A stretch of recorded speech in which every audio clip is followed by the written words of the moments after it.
Hey guys, welcome back to my channel for another video. Today I am going to be tackling probably the number one word that I hear on my channel a lot in the comments and messages you guys send me, and that is the word lonely. So this is kind of a big topic, I think. I see a lot of complexity to it, but I've managed to distill down the three major points of why I think INFJs in particular struggle with loneliness, and they're all kind of random but loosely related. So I'm just going to go through those one by one and explain how I see INFJs and how we relate to each other and connect and why we feel so different all the time. So the first major point for why INFJs tend to be very lonely people has to do with our two major cognitive functions, being introverted intuition as a dominant function and then extroverted feeling as our auxiliary function. So that's how we walk this world and perceive it. Introverted intuition is kind of a convoluted and mysterious cognitive function. I'm not really satisfied with what a lot of the other MBTI people say about it. It's our perceiving lens and like how we communicate with people. But it also feels like almost like a foreign guiding force inside of me that tells me what to do and what not to do sometimes. And it's just confusing. So explaining that to people can be extremely challenging at times. There's something about being an NITI processor type of person that makes me really yearn for and seek out the truth in all matters at all times. So it's hard when you're somebody who seeks out the truth, which can often be like a dividing force for people, and then also be like a social harmony type of person, because those two things will constantly be in tension with each other. The second thing that I thought of, major point on INFJ loneliness and connection, is a word that I came across recently. I think it was my Pinterest, honestly, but the word was nacien. And I think it's a musical terminology. This might not even be a real word, but I really liked the definition, which is a sudden awareness that every person in your life, even the closest ones, has their own like internal world that you may not know fully or understand.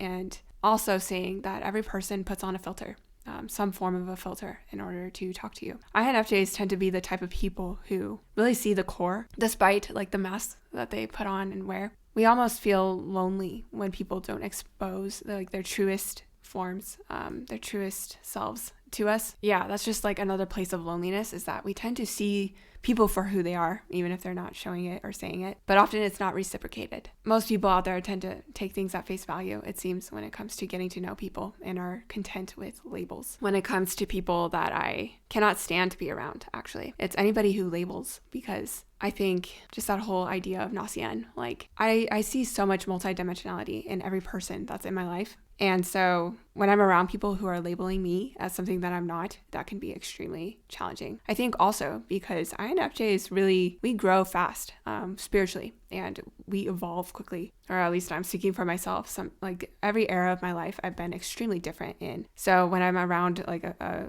group of people who are trying to fit me into a mold or a pattern, and I'm starting to outgrow, that's really conflicting for me. And I often find myself outgrowing people very quickly and then just kind of ditching and leaving. I can't count the number of times that has happened in my life, honestly. Yeah, I think ideally, we always need people in our lives that can stick with us through our growing phases. Yeah, I think just like speaking of labels, even I realized that like when I came onto this channel, I kept labeling myself as a shy person.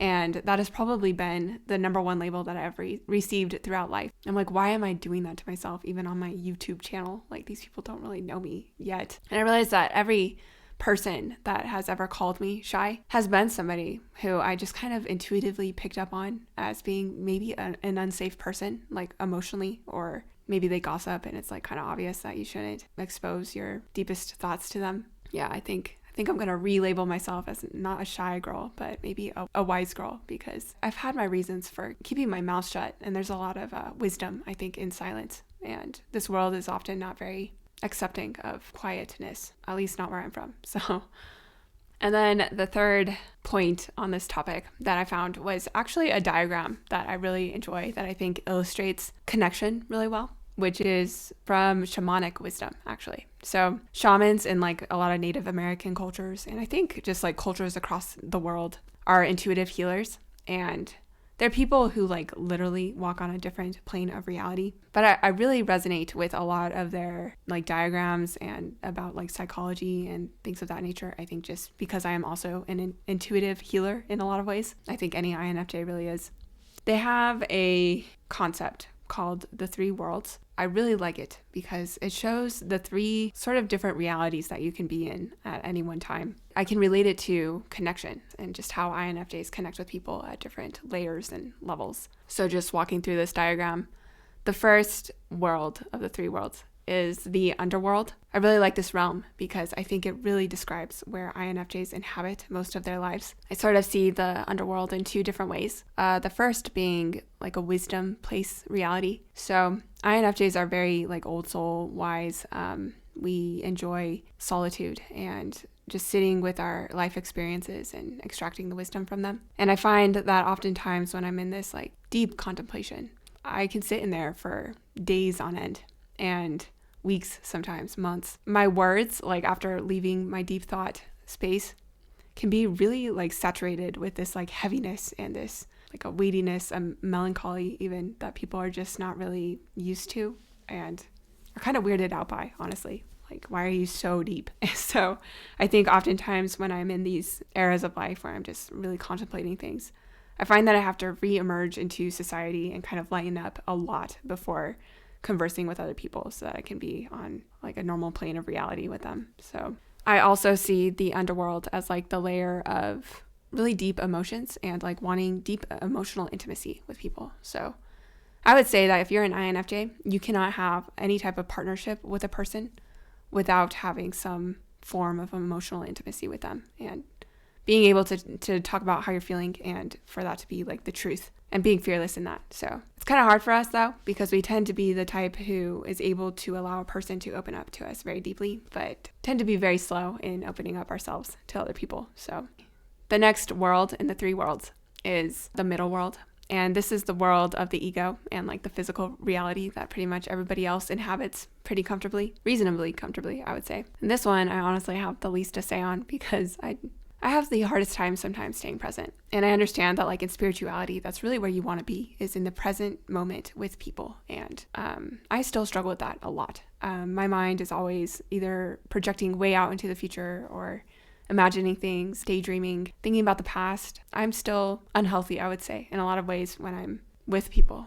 It's still something that I'm trying to overcome myself. So, and then the third world is the upper world. And this one's probably my favorite. I think it's the realm of like the intellect and like having knowledge and intellectual conversation. So I think if you're an INFJ, you probably could talk for years about philosophy or psychology or whatever subject that you nerd out on. And we're nerds, like fundamentally. We love deep conversations about knowledge-based things. So I think personally in my life where I experience a lot of loneliness on this plane as well, because I tend to be the type of person who really wants to see how far down the rabbit hole goes with certain subjects. I think especially philosophically speaking. I grew up in an environment, kind of like a religious environment, where the words truth and love and belief were tossed around quite frequently. And I felt like they just seemed like such empty cliches and jargon. And for me personally, I really wanted to understand the full depth of meaning when it came to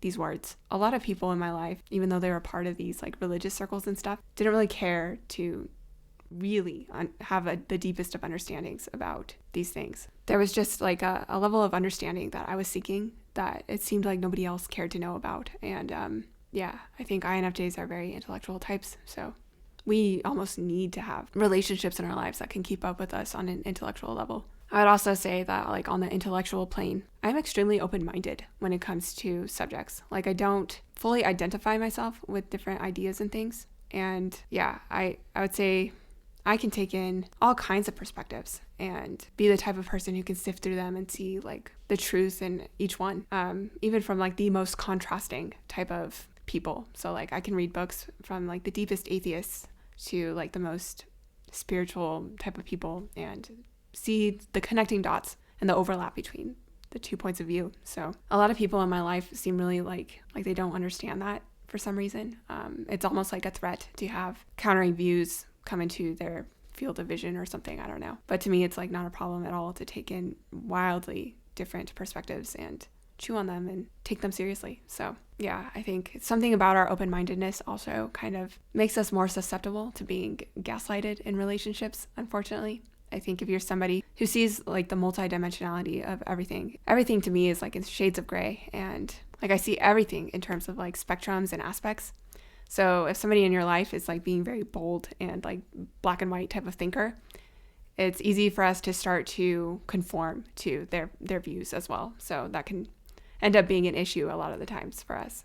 It's just having a higher potential for being gaslighted and losing ourselves in somebody else's perceptions if they're like a hard personality. So I could probably talk about this subject for hours, honestly, you guys. But yeah, I love like relationship topics. But I guess just to conclude, if I'm honest with you guys, I feel like we are potentially one of the least lonely personalities when we get in like a healthy state. I feel like the loneliest that you can be in life is if you are surrounded by people and trying to pretend to be something that you're not. So I think once you do come back to like a place of authenticity and you start to have people show up in your life who also show their authenticity, you are less likely to be lonely. And I only personally need like a couple relationships in my life that have like a deeper level connection to feel satisfied. Anyway, I'm going to stop there, and we'll probably do more topics related to this in the future. So please drop in the comments your guys' thoughts on relationships and loneliness, whatever you want. And I will see you guys next time.